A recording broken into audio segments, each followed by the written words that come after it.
小姐，花不弃失踪了。失踪了？我们的人一直盯着莫府，看见他从莫府走出来，好像是荷包被人偷了。去追的时候和侍卫走散了，然后就不见人影了。花不弃，这可是你自己找死。所有任务全部失败，你还有脸坐在为师的车上？给我下去！绝对不能让师傅知道花不弃知道我身上标记的事。要是再出差错，我就再也没有机会继承明月山庄庄主的位子了。忙活喽！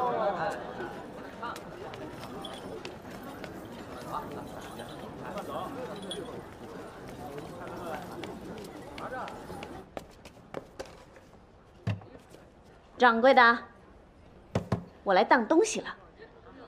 又是你啊，小姑娘。那，这次我把陶钵带来了，你要让我见竹先生了吧？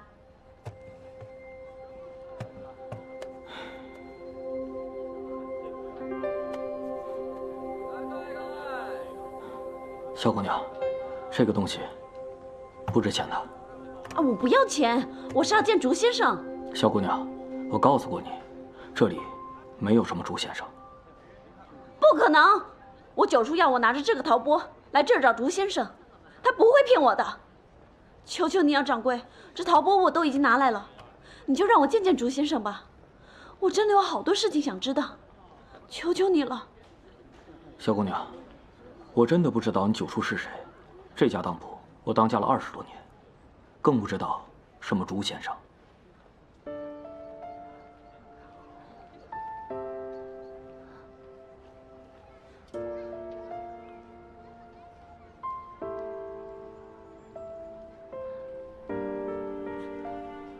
真的没有吗？姑娘，天不早了，我们要关门了。你有什么事，下次问清楚了再来。可是九叔已经不在了，我已经没有人可以问了。那，请吧。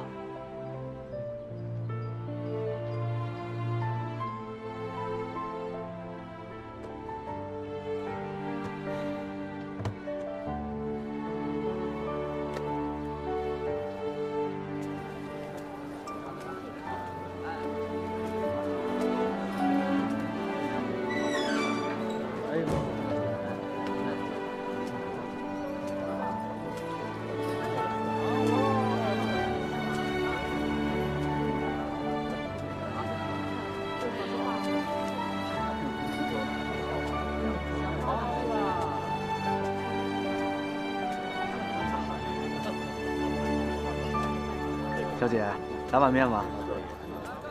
大叔，阳春面几文钱一碗啊5文钱一碗。给我来1碗吧。好嘞，坐吧。咱到时候把这个送到我府上啊。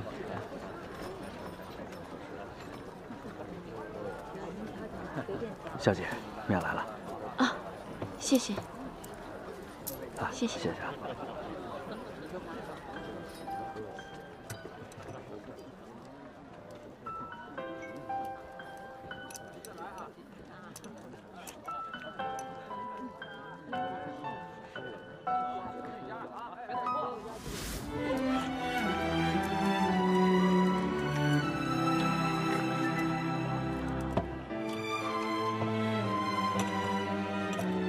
你吃吧。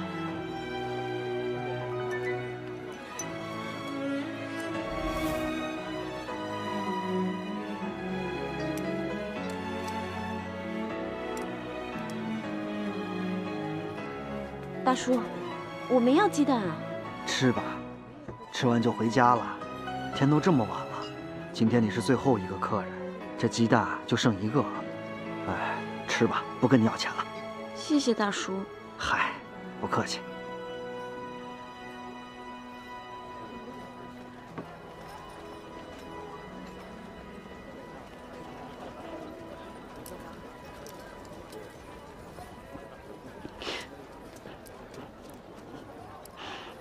风动幽竹山窗下。花人山寺红景地，这是九叔经常教我的话，是他写的诗。你怎么会知道？你是谁？姑娘，请跟我来。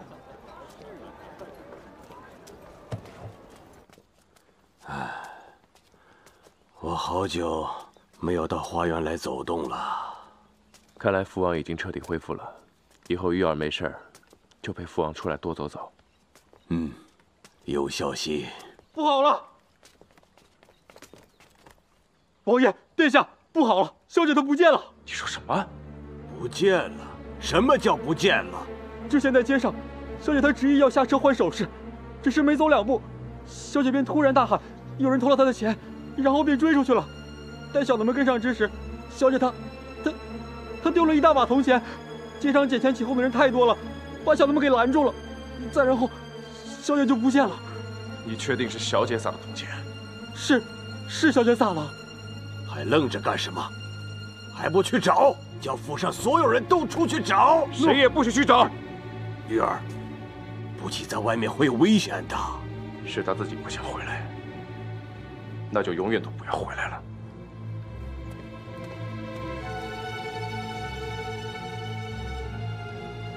去找。诺。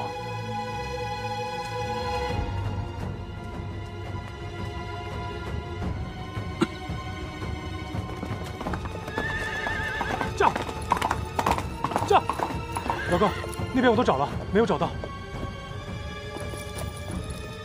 给我一条条街，一间间店的搜，一定要把人找到。诺。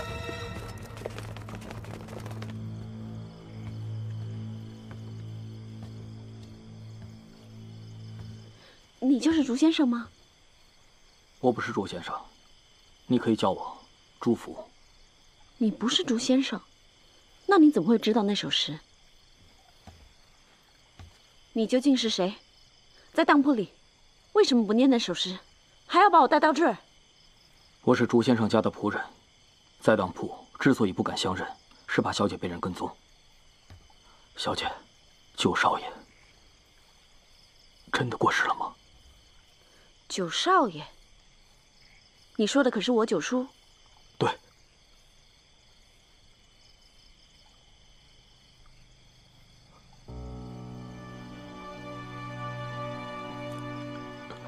我怎么跟老爷交代？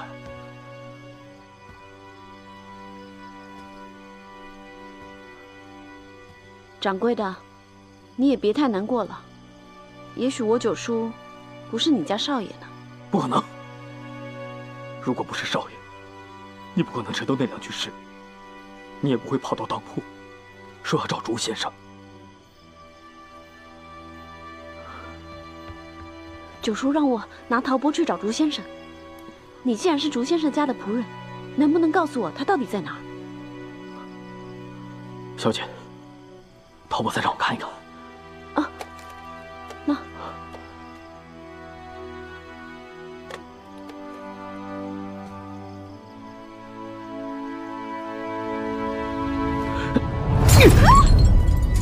你干什么呀？这是九叔唯一留给我的东西，你却把它砸烂！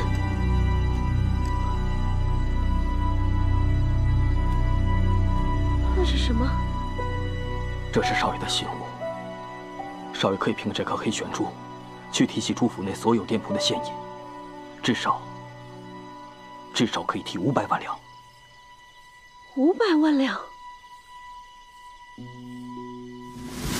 我已经找到进京的门路了，再过2天，我们就可以搭别人的马车进京城了。傻丫头，包马车的钱九叔还是有的，事到如今呢，也该告诉你了。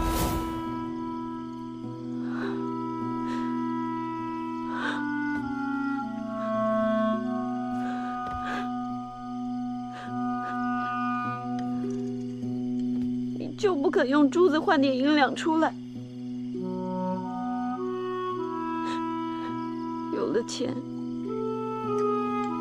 你就不会没钱看大夫，就不会重病缠身，一直躺在破屋里，说不定也就不会被他们发现了，就不会死了。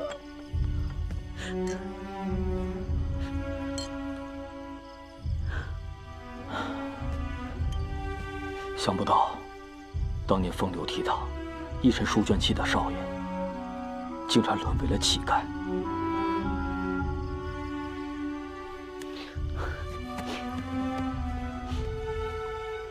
朱福，你能不能告诉我九叔到底是谁？他为什么要一直带着我逃难呢？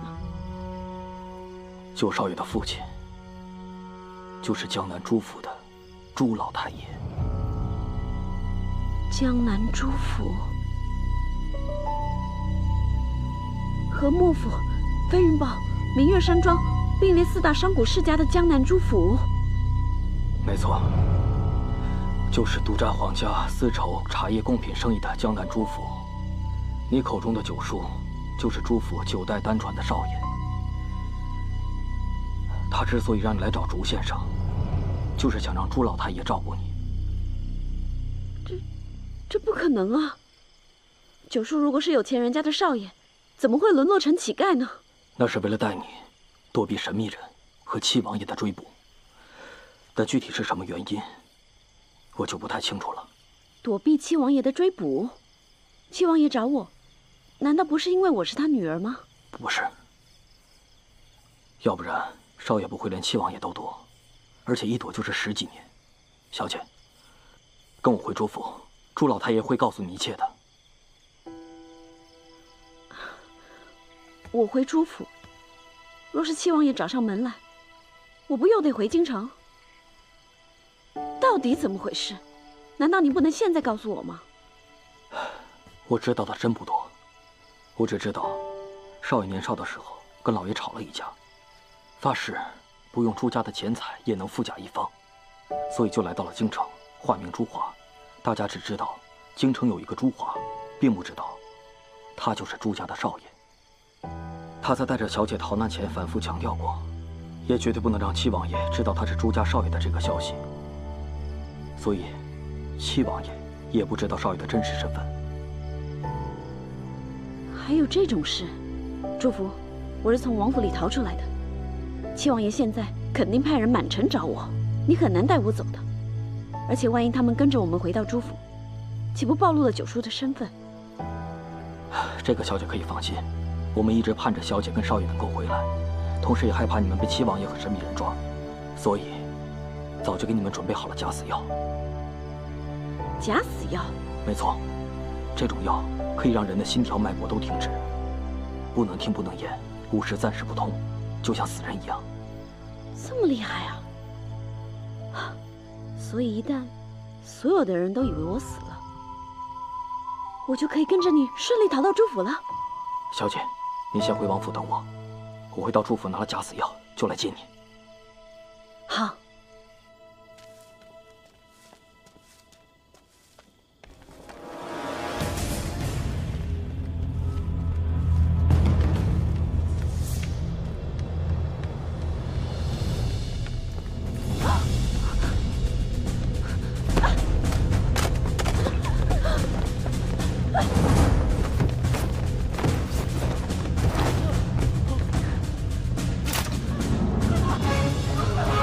杀了他！上！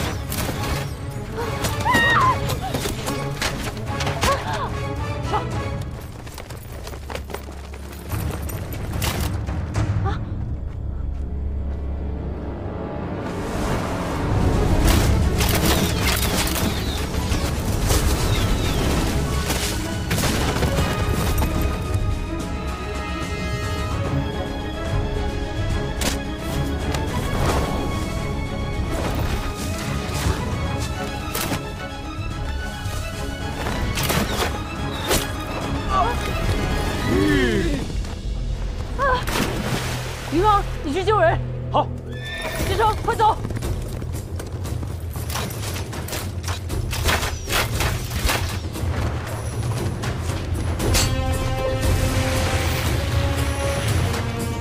把他们给我围起来，这一次别让他们跑了。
柳大小姐，乖乖随我去王府向王爷认罪，或许我可以饶你一命。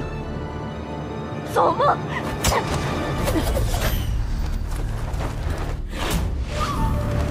少爷，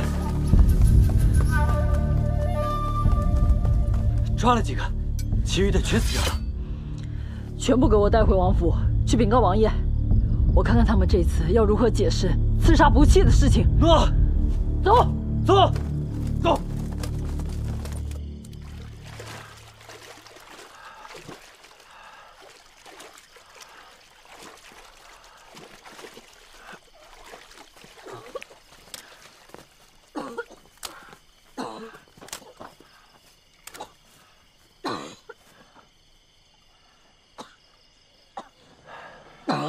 这里已经离他们很远了，他们一时半会儿追不上来。你的伤，林克大哥，你的伤。先上去再说。走。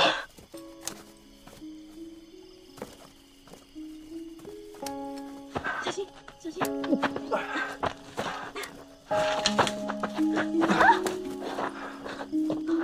林克大哥，你的伤。没事，我们快点离开这里。走。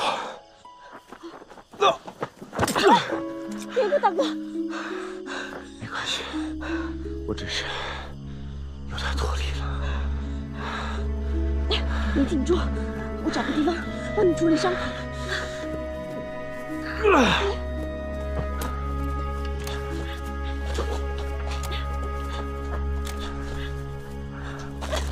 我们有歇息的地方了，你坚持住。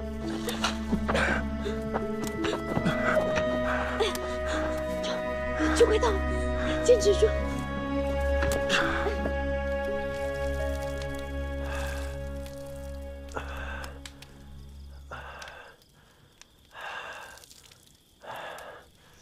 你先走吧，不用管我。你说什么呢？我怎么可能不管你？哎，林克大哥，林克大哥，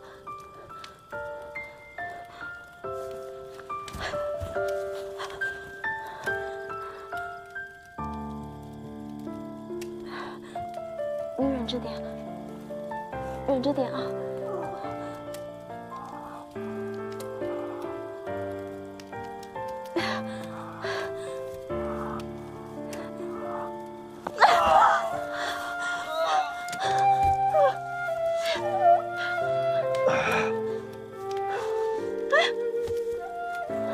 林克大哥。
你到底是谁？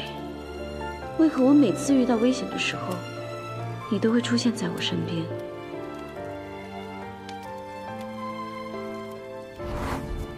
看来连一克大哥不喜欢被人看清相貌。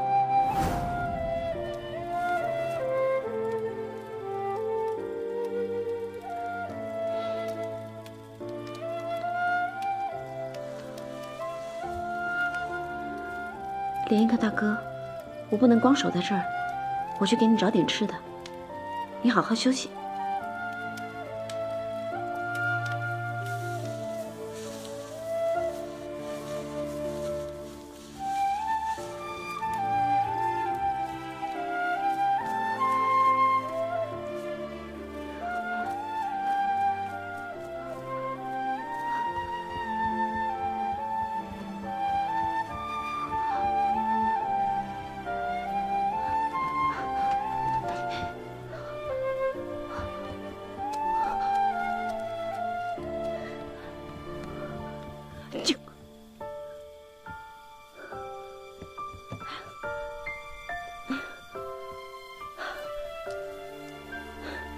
对不住了，我是不得已才偷的，这些作为赔偿，应该够了。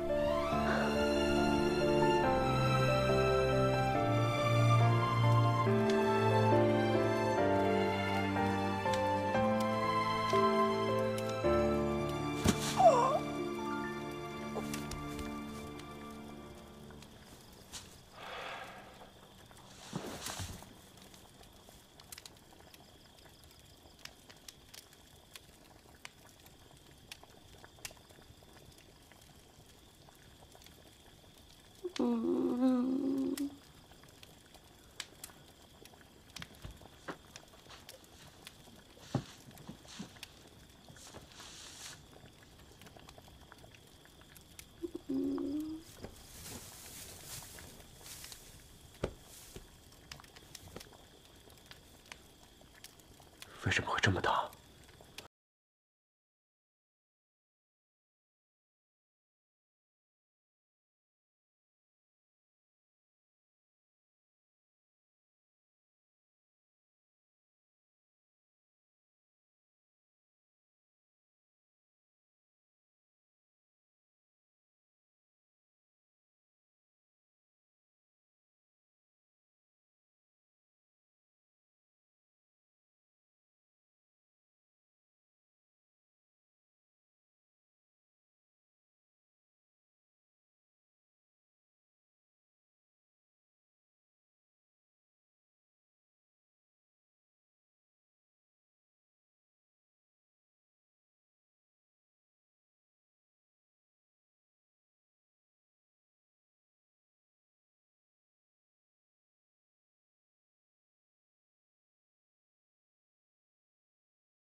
不去，他发烧了，耽误不得，带他去看病吧。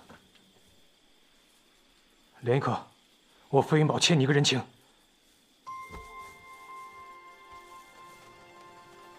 不去，好好做你的孟府小姐。关心你的人很多，不用来找我。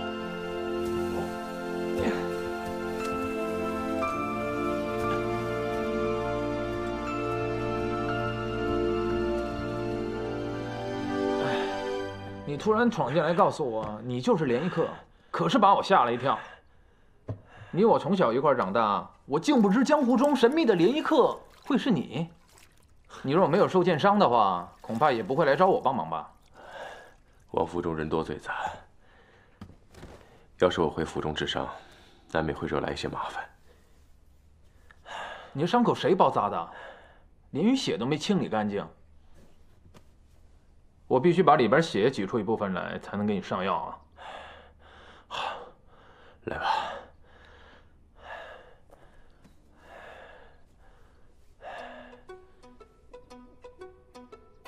你干嘛呀？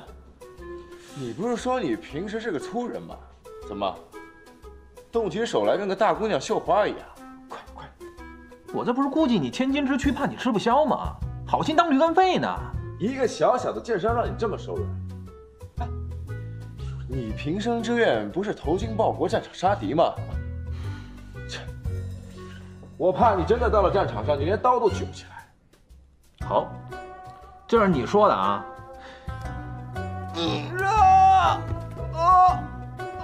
别叫！你要不然舀块毛巾。别，快点！我跟你说啊，虽然我调走了小厮，你若叫出声来，依然会惊动府里的人。你真的不需要？你确定你要充硬汉？非以为只有剑飞华佗，没想到你比他府上的辽哥还嘴碎。是八哥。哎，想你风花雪月、飞檐走壁当大侠的时候多快活呀！你还记不记得有一次我们3个人一起说连一克，你是怎么说的？你说他算什么独行侠呀？没准是个淫贼呢。哎，你瞒我们瞒的可真好啊！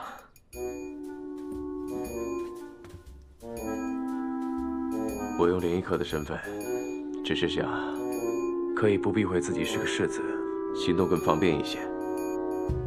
至于你们，我根本不想连累你们。连累我们？行。别叫！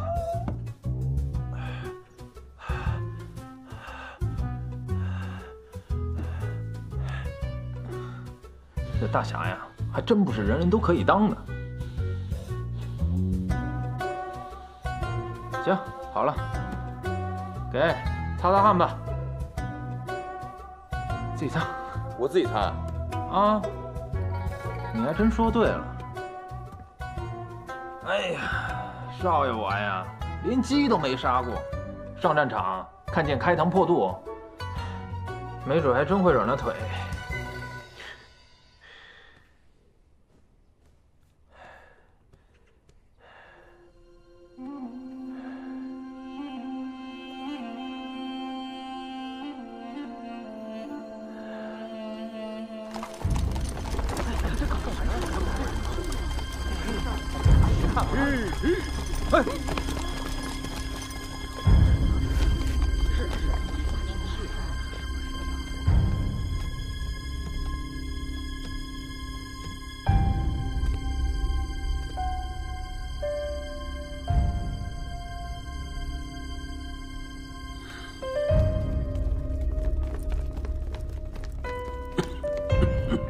王爷，这是怎么了？为何派这么多人围着明月山庄？柳青梧呢？他早晨说是替妾身去西夏坊买现做的糕点，现在还没有回来。不过快了，恐怕他再也不敢回来了。莫公子此言何意？柳明月，你好大的胆子，竟敢指使你的女儿刺杀我莫府的二小姐！好在田佑我莫府救回了不弃，可惜被柳青梧逃走了。我特意请王爷过来主持公道。王爷，这不可能。青梧自小性格乖巧，怎么可能杀人？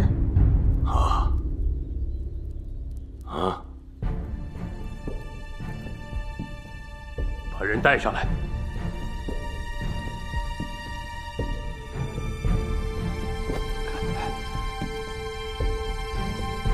柳明月，好好看看，这些是不是都是你明月山庄的人呢？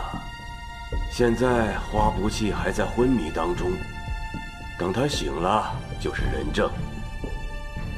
你还有什么话要说吗？明月想与王爷单独谈谈。王爷，切莫孤身犯险，此事事关重大，仅能与王爷一人说。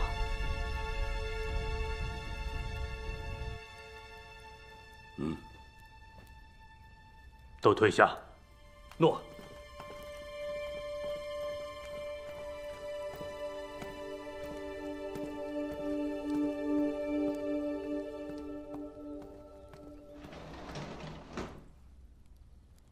说吧。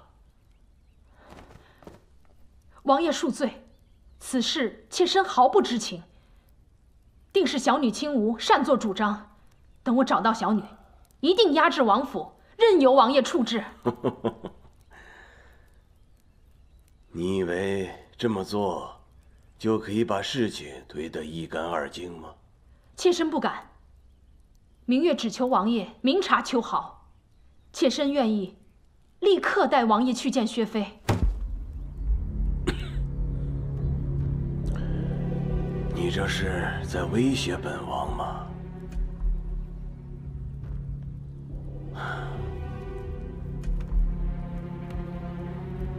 我现在对薛飞能做的，只有照顾好他的女儿，以慰他在天之灵。可是你竟然胆大妄为的刺杀不弃。你要是没有其他要说的，就等着在天牢里边度过余生吧。王爷可知碧螺天预言？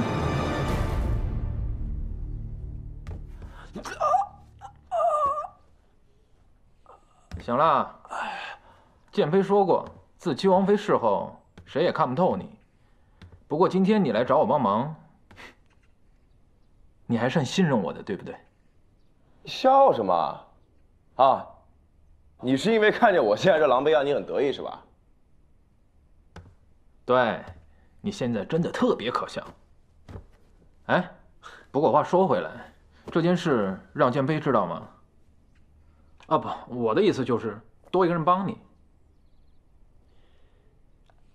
剑妃是要走仕途的人，将来也是皇上的人，以她的才华，就算现在进士，没准还能混上一个辅佐太子的位置。她满腹经纶，心愿就是有朝一日能够登朝拜相。我不希望因为这件事情牵连到她。如果剑妃也拿你当朋友的话，也不怕被你牵连。我知道，但是父王留在京城，完全是出于皇上对太后的孝心，甚至同情。万一哪一天，皇上的眼里容不下父王，七王府和剑妃彼此牵连太深也不太好。我就不能入朝为官了，你就不怕和我牵连？虽然现在我只是一个小小的护卫副统领的闲职，可是没准以后我还是一个手握兵权的大将军呢！啊？哎，你记不记得咱们小时候一起和皇子们读书的情景？当然记得啊，那时候我们三个人要好，剑妃呢懂事儿，顾忌皇子多一些，不像我傻得很，也不像你成天贪玩，皇上见先生责罚你，总是护着你，让你免于责罚。哎呀，闲散王爷，闲散世子，我根本就不需要什么满腹经纶，皇上巴不得我一事无成，成为一个废人呢。哎，那你这一身功夫是跟谁学的呀？哎呀，习武健身是皇上应许的，而且我还跟大内侍卫学过。我父王掌管官库这么多年，多少也在江湖上认识一些江湖高手啊，自然而然我武功就好了。可皇上和七王爷万万没想到，他们居然培养出来一个联谊课。哎，我告诉你啊，这事可千万别传出去，传出去对王府不好。我这次来找你，虽是情势相逼，但其实我也是利用了你。有你陪着我，我这和联谊课不重叠的身份就有人证了。哎，你行，我知道了。先把药酒喝了。你放心，什么该说，什么不该说，我心里清楚。我早就派人去王府送信了，说你昨晚在我这饮酒。不过话又说回来，关于那个私生女，你到底是讨厌她还是不讨厌她？为什么昨晚你发火说谁都不要去找她，你自己却化成联谊课去找她？说实话，身为世子，我确实很讨厌她。她竟然敢利用我母妃的忌日，说服我让她回莫府。让她进王府，我已经觉得很对不起母妃了。她竟然还敢利用我，我怎么能不发火？可你冒着联谊课的身份被暴露的危险，你为了救她身负重伤。哎，由此可见，你很在乎她的安危，对不对？不对，对不对？你自己知道。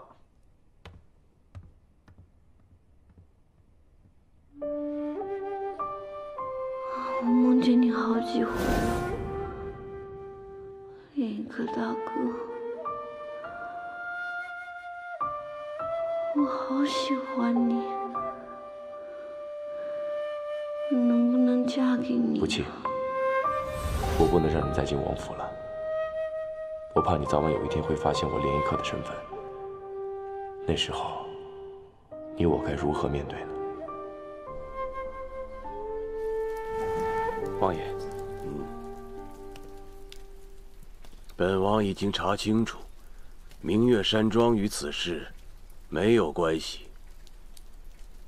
王爷，若不是柳明月指使，他们怎么敢刺杀郡主啊？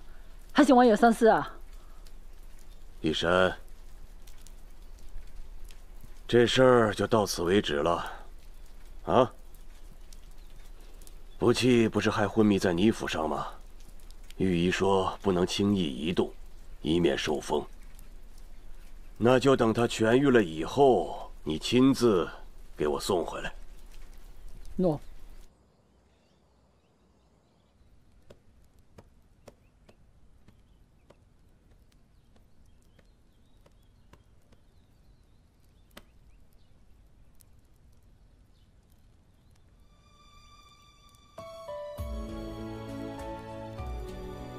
醒了，表哥，不弃醒了，不弃，你还好吗？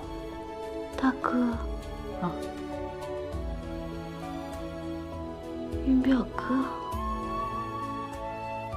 我在幕府啊，联谊课大哥呢？不弃，是联谊课救了你，若不是他的指点，我们也找不到你。不弃啊，你和联谊课是什么关系啊？为什么他三番五次的救你？我也不知道，我只知道他是联谊课，每次他都是突然出现，其他的我什么也不知道。那没事了，你好好休息啊。不弃妹妹该喝药了。四小姐，你怎么会在这儿啊？药灵庄出事，我和大哥现在暂时居住在莫府。药灵庄出事了，那其他人呢？其他人怎么样了？父亲和祖母都去世了，药灵庄也没了。不过莫大哥说会帮我们，所以会越来越好的。这义父和老夫人都去世了，这到底是怎么回事啊？不弃妹妹，你先休息吧，等你好了我再慢慢告诉你。哦。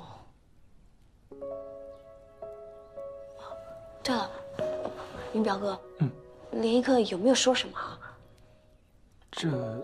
他倒是没说什么，不过好像他是受伤了。严重吗？这个我倒是没有怎么注意啊。不气，连一克既然能救你，说明他行动自如，你不用太担心了。你现在最重要的就是好好休息，等王府的人来接你就好了。那我们先走了。哎，大哥，我烧糊涂的时候没说什么混话吧？